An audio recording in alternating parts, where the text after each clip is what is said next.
Welcome in, everybody, to another episode of 410 Sports Talk. I'm James Haskell, along with my co-host Glenn Martin, and we are here to talk about wait, are we on the right side of the screen? No, I feel like it's off, right? There we go. Wrong? Isn't this the right way? We're here to talk about Baltimore Ravens preseason game 3 in the books. Of course, they lose to the Green Bay Packers, but let's be honest, who cares about the score? In this game, we're here to talk about if there are players that sealed the deal for themselves or did the very opposite, but really focus on the guys that gave themselves a fighting chance or kind of sealed their ticket to be on this team this year, and then some potential practice squad guys. Because at this point, I don't think there's any there's any real debates left as far as the starting position. Maybe like at the guard. I know people talk about Cleveland and things, but I don't think there's really anything left of consequence. But so we lost. Didn't go great. Right. From a score perspective. But let's get right into it. There's some things, of course, that stuck out. I think we should probably start with the quarterbacks, Glenn. What do you think? Yeah, I like it. I mean, Josh Johnson continued to kind of put some of the concerns we had after the first game to rest. Yeah. We saw, obviously, last game he came out perfect passer, didn't have an incompletion, was getting the ball down the field, and more of the same today. I mean, look, this is a preseason game, so obviously the game plan is vanilla, and we're not going to see a lot. But what I'm encouraged by is the willingness to throw the ball down the field. Too often these backup quarterbacks, when they're thrust into these roles, they get too scared to make mistakes, too scared to throw the ball down the field and put the ball at risk. But what that does is just makes you look like a timid ball player. So what I love is that Josh Johnson was pushing the ball down the field both the last 2 games, including this game, has the 48-yard touchdown to Tylan Wallace, who continues to show that he is a veteran playing only because he's forced to by a number standpoint. He certainly does not need to show anything more. This guy is an absolute veteran. He's shown, certainly Tylan Wallace has shown that he can be counted on if thrusted into a more prominent role. If one of the top guys get injured, this guy is a bona fide NFL football player. I don't care who you're asking. He's guaranteed a roster spot. And it also helps that he's a pretty damn good punt returner to boot. Yeah, you know what I was thinking, Glenn? And I could be crazy out of my rocker. But is there a world in which by the end of this thing, Tylan Wallace ends up, while on much different trajectories, ends up with a more productive career than Rashad Bateman, potentially? Well, I don't think that's draft class, right? Like, it's crazy when you say it out loud. Like, your initial, you hear it and you're like, yeah. But every year he seems to have gotten better. Yep. And he's consistently healthy. Knock on wood for Tylan Wallace, which is obviously a big deal for Rashad Bateman. He just doesn't have opportunities. But if given the opportunity, who's to say that he can't go out there and, just like you said, step up in a big role? Right. I mean, who's to say otherwise? We haven't seen him in that opportunity yet. Never disappointed us. Never. Yeah. No, absolutely. I mean, he's shown he's got hands. I think he's really become an even more precise route runner. Yeah. So I get more and more excited for Tylan Wallace and hopeful that he does get a true opportunity. I feel like there are Ravens fans every once in a while they'll like hold on to a guy that, like, you remember I was really on his bandwagon a long time ago. Undrafted kid out of Georgia. Joe Flacco threw it to him in the end zone. Marlon Brown. Oh, the big tall guy. Vikings. Yeah, the Viking. Remember the Viking touchdown? He got that. Yep, I was always big on his bandwagon because I felt like he had all the skill set to do it. And of course, that never entirely panned out. Well, he had a relatively successful career. And I feel like every year or every few years, the Ravens fans have these guys they hold on to. And Tylan Wallace is starting to become that guy for me because, like you said, it's nothing but a numbers game. But he's never disappointed. Right. Never. Yeah. No, he certainly he belongs on the 53. The fact that guy is our 5th or 6th wide receiver to me is encouraging because I have all the confidence in the world that he's capable of absorbing much more of a role in this offense. So what would he have been in 2019? Think about that. Oh, I know. No doubt he'd probably been our 3rd wide receiver or higher and put up probably 800 yards. I think that's reasonable to think. So Josh Johnson puts the concerns to rest. Tylan Wallace shows why he's a vet and why he's an absolute stone-cold lock to make the team. But I do want to talk about some of the other things that happened in this game, particularly at the quarterback position, as we talked about Josh Johnson kind of putting some concerns at rest. Devin Leary, to me, continues to show why I'm confused as to like what T. Martin saw. I mean, I guess you do see on occasion some arm talent, but the reason he was not on high on many draft boards is the turnovers, and we continue to see turnover issues. And I don't care how good your arm is, Jimbo. If you're not a good decision maker with the ball in your hands, it doesn't matter. Who cares how hard you can throw a ball, how accurate you are if you make poor decisions with the ball? He throws 2 interceptions today, ultimately ends up 6 of 13 for 34 yards and 2 picks and a sack, Jimbo. Like, how does he make this team over Emory Jones, who now, albeit Emory was 1 for 1 for 2 yards, but when we've seen Emory, we've seen glimpses, we've seen flashes. What of have we something seen? of like a heartbeat of hope? Right? You know what I mean? Something. Yeah, no, you're absolutely right. I don't know how this guy makes this team. I don't even know how he makes the practice squad, if I'm being honest. Like, why? I mean, unless it's just a numbers game, like he at least kind of knows the system. Yeah. I mean, that's a good point. But yeah, it's just been absolute doo-doo. And like, I don't even like the phrase arm talent, right? Because like you can throw it a million miles an hour. You remember Mighty Ducks? Remember the kid that could shoot it like a million miles an hour, but he had no aim? Yeah, Fulton, yeah, one of the Bash brothers. That's right, dude. He beat somebody up, bro. Dude, those kids were riddling out teenagers. Let me tell you what, dude. But no, like my point is that he needed aim. He needed focus. He didn't need to shoot it any harder. Like this, right. Like Leary, dude, even in our first time watching him in practice, they're just doing a go route down the sideline. And of the 4 quarters, he's the only one that only completed 1 pass against air. Everything else he overthrew. Yep. What are we doing here, guys? So yeah, I agree with you. Like, while with Emory there's been some glimpses, there's also not been glaring poor play. Right. Yeah, and lack of accuracy. Like, dude, I swear to you, if Devin Leary falls out of the side of the boat, he will somehow remain dry.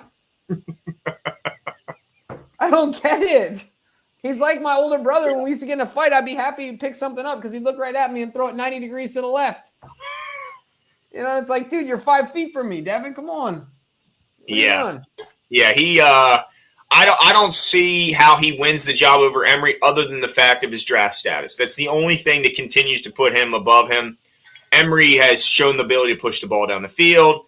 He's shown more confidence in his own gameplay. And look, I know it's an uphill climb. It's not an easy job for Devin Leary to come into a game where he's surrounded by guys that most likely won't make NFL rosters.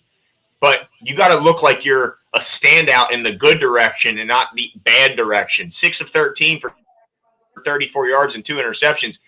That is so bad. Even your 6 of 13, you're averaging 5 yards an attempt. Like that's not good. So yeah, I'm hopeful that Emory has earned the job, will win the job. The only question is practice habits and stuff like meeting, attentiveness. What's he like that we don't see? That would be the only thing that I could say, all right, maybe, Devin has an advantage. But as far as what we've seen, it's clearly Emory Jones. Yeah, I agree. And I think a lot of folks agree here. The super chat from Saya201 says, after the second pick from Leary, they should have just let Emory in. They ain't give him a fair chance, but they'll throw him in with 2 seconds left in game 1, which is fair. That was a tough spot to put him in there in that first game. But, yeah. Does this mean good for Emory, though, Jimbo? It's like the lack of seeing him. We don't need to see more. Like, we've already seen enough from Emory. We need to see what Devin Leary's got. Is this honestly like kind of maybe a good thing for Emory that we didn't see a ton of them? Yeah, I mean, I think it's fair. I didn't think about it that way, but that's a good point. Yeah. Yeah, I think they maybe have seen enough, and they were like, all right, let's give Leary as much of an opportunity. And honestly, he took that opportunity, and he kind of buried himself. It was disappointing to see. But also, speaking of disappointing, we did see some unfortunate injuries come out today, namely Owen Wright, who we've been really high on this whole preseason, a guy who's shown the ability to run between the tackles, also catch the ball in the backfield, and be an effective returner if given the opportunity. Turns out he breaks his foot today. He's carted off the field. I got to say, Rasheen Ali, I think, benefited in a great, great way. It kind of took away his direct competitor for that final running back roster spot. But what's your thoughts on Owen Wright? And, I mean, I guess to some degree, Nick Samac also left the field with an injury. You feel bad for those guys, but this is what they talk about when coaches say, hey, look, sometimes things just figure themselves out. Sometimes things just work themselves out. Is this another kind of example of that happening, Jimbo? Yeah, in an unfortunate fashion, most definitely. And I would say so more, I mean, obviously for Ali, but for Samac, I mean, I don't know what the extent of the injury is, but certainly he sounds like an IR guy to me. Yeah. Right? Like it was going to be IR guy. So this allows the Ravens to have some flexibility as far as the O-line goes, not feel like they have to monkey wrench him in there. But yeah, as far as Owen Wright goes, I feel really bad because like you said, Glenn, he showed flashes in preseason, especially on special teams, but even catching the ball in the backfield. I think that Monken really liked him, and Ali is doing one of these. Like, obviously you don't want a guy to go down. I'm sure Ali doesn't want him to go down either, but this is his opportunity. Make the most of your opportunity, right? Yeah, and it looks like he's done that. Yep. Yeah, so we'll see what happens there, but I agree. I think Ali, immediately steps into that number 3 role. Do you know what Samac's injury is? I haven't seen it yet, guys. In the chat, if you know, please fill us in on if Coach Harbaugh has given any indication on what they think the injury is. Because look, we got guys that could fill in. Obviously, we saw Ben Cleveland doing a ton of it since the Linderbaum injury. We know McCary could do it in a pinch if need be. I don't think anybody wants to rush McCary out there, but the good news is Linderbaum looks to be on track to play week 1. Ben Cleveland has now secured a lot of extra time at that position in case he has to be thrust in that role.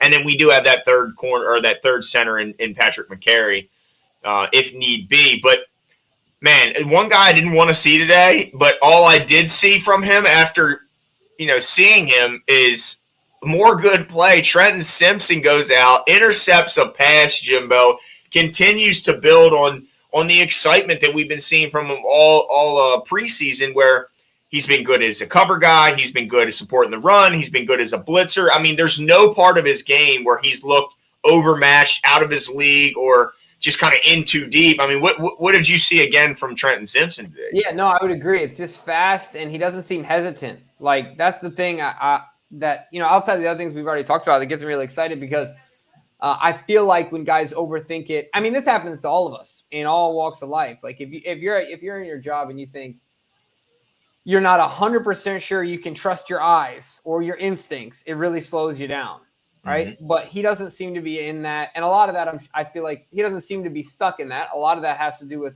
your leadership, those around you, and certainly he has the right ones around him. So that's exciting for him and obviously for the Ravens. But Glenn, I want to talk about, while a lot of people I think found the fourth quarter relatively useless, I just want to say that Sanusi Kane and Bo Braid also had solid fourth quarters, in that the Green Bay Packers were running the ball the entire fourth quarter, it felt like. Like, I don't even know if their second string quarterback threw the ball in the fourth quarter.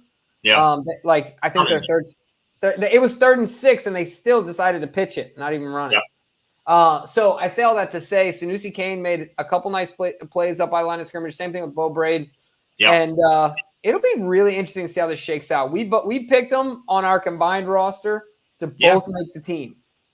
They earned it. Jimbo. How is Chris Board going to make this team over them, other than what he's done in the past? Like, we always talk about, we don't pay you for what you're going to do, what you've done in the past. We pay you for what you're going to do now and in the future. What has Chris Board shown that he deserves a roster spot over Kane or Bo Braid? Bo Braid, again, leading tackler. 7 of his 8 tackles today were of the solo variety. Like, this guy has shown that he can make plays. And if you're telling me that Chris Board, you point to his special teams ability, well, it's a different special teams. And you don't think Bo Braid is a good – I mean, this guy has shown that he can tackle in space better than most, if not all, of the people on our team. Exactly. I mean, it's when you talk about the tackling capability added with, I'm sure that they're both much faster than Chris Board, it would make them, in my mind, much more appealing on the special teams. I know you need different sized bodies on the special teams, but it's different. And the versatility there. If a linebacker goes down, we're a little concerned with Chris Board coming in. But if a safety goes down, I think we're also still concerned, but maybe not to the same extent. If one of these guys are going in there, so they're playing for their lives, man, and you can tell. And I hope that they both make it, because I think they're good pieces to add into this defense from on a as far as a rotational perspective goes, and a depth piece.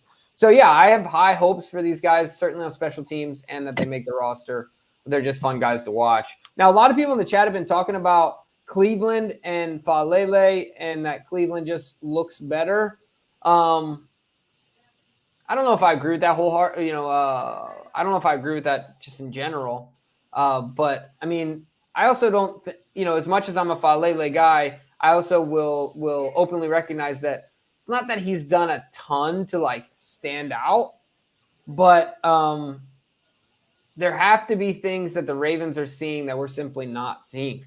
People have talked about Ben Cleveland's lack of toughness or welcomed physicality. We know what John's about. John wants his guys to be physical. He wants his guys to be tough. That's the way he coaches. That's football players he wants. And in the pass protection, like Cole mentioned last night, Falele has done relatively well. And I think the run game, I'm not offensive lineman, never played offensive line. I think a lot of it requires more instinct and aggression and less technique than pass blocking. I think pass blocking is a totally different animal because you're moving backwards and you're trying to stop massive athletes from getting past you while moving backwards. Where the run attack, I think that it will just come, right? Like it will just come with time and reps and things like that. So it just seems to concern me less as if the problems were in the pass protection. And so maybe it's there, maybe it's there and that he's just a better pass protector. But I don't know. I'm excited about this offensive line, especially after last night. Cole said, look, we got the horses. It's just going to take time. But Glenn, my question to you is, are you still in favor of having Falele at the right guard? Or do you think that Cleveland should be there? Man, well, I tell you, the Falele's false start didn't do him any favors. Anytime a guy can be the sole reason that your drive is put off schedule, isn't going to do you any favors in the eyes of the coaching staff or the fans that are, watching intelligently. So it is because Ben Cleveland hasn't done anything in his history of playing time that goes, wow. Like even McCary, who we like more. Like I think we both like McCary more than Cleveland. McCary has that one thing we can point to, go, man, that's kind of scary. And that's if he's at center, he could snap the ball off Lamar's head and get him killed.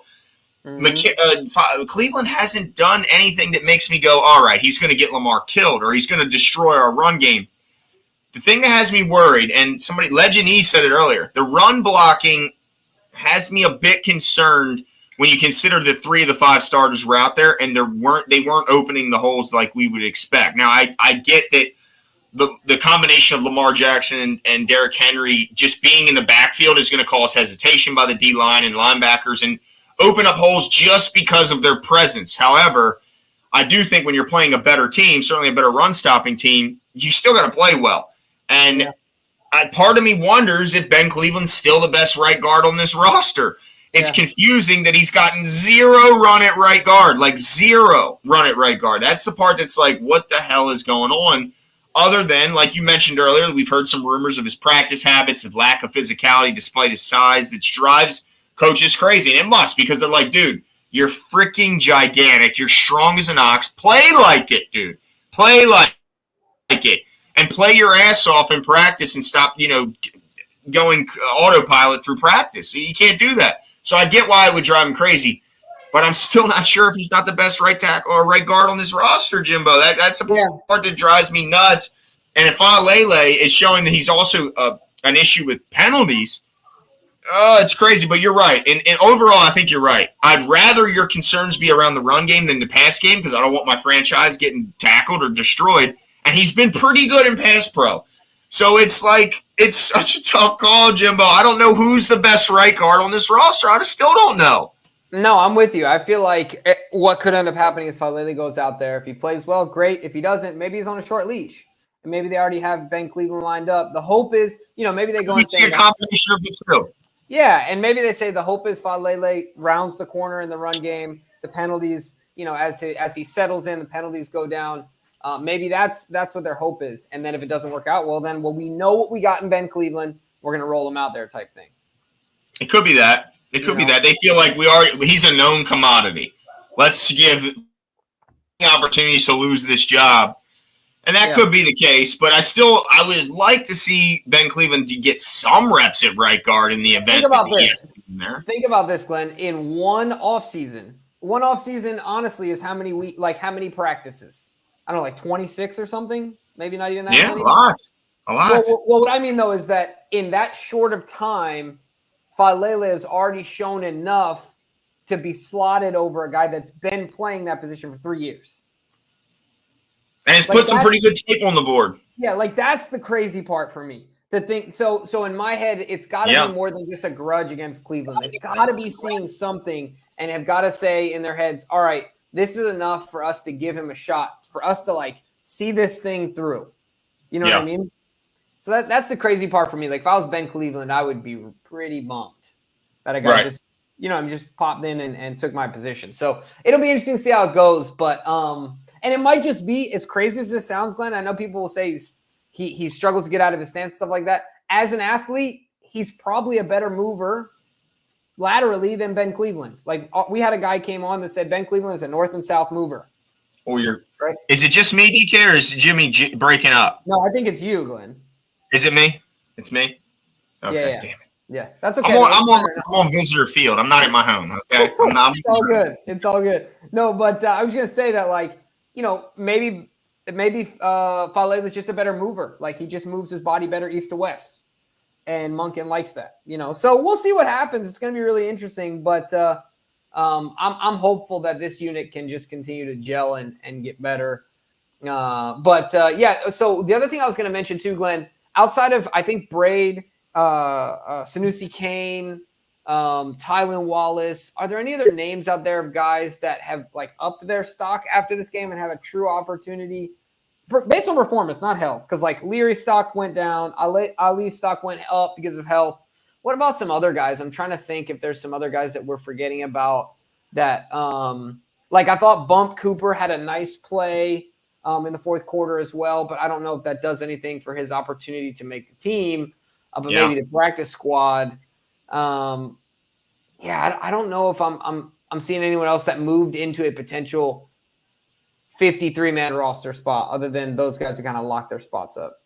Yeah, I think that's a fair statement. Nobody really moved the needle. I mean, I would say that, Tylan Wallace certainly showed, hey, guys, I'm still a pro. I like what I saw from the brief time. David Ajabo, I will say David Ajabo showed some other glimpses of impressive pass rush. And look, I know it's preseason, and of course the third preseason game of all is probably the least participation of active starters.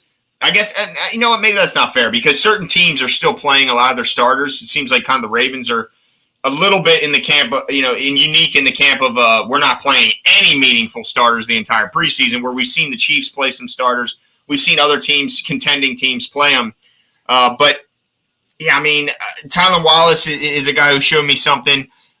Feel bad for Owen Wright. Feel bad for Nick Samac, of course. But yeah, I mean, nobody else to me. I mean, Dave Wade showed some versatility. Had a nice return. Deontay Hardy, which was nice to see, had a big return. But yeah, I mean, DK says Joe Evans, and I would agree with that. I think Joe Evans ends up being a practice squad. Joe Evans, who was that guy?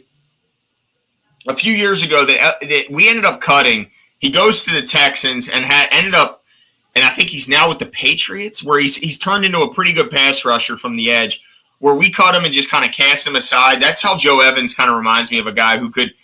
I don't think it's going to be here. I think we're going to watch Joe Evans turn himself into an NFL player elsewhere, get clock, and ultimately be like a 12-year solid NFL vet. But like I'm Van Noy type player. Yeah, but it's going to be somewhere else, dude. There's somebody else who was on our team who went straight from us to the Texans who ended up turning himself into a player. I think he's with the Patriots now. John Simon?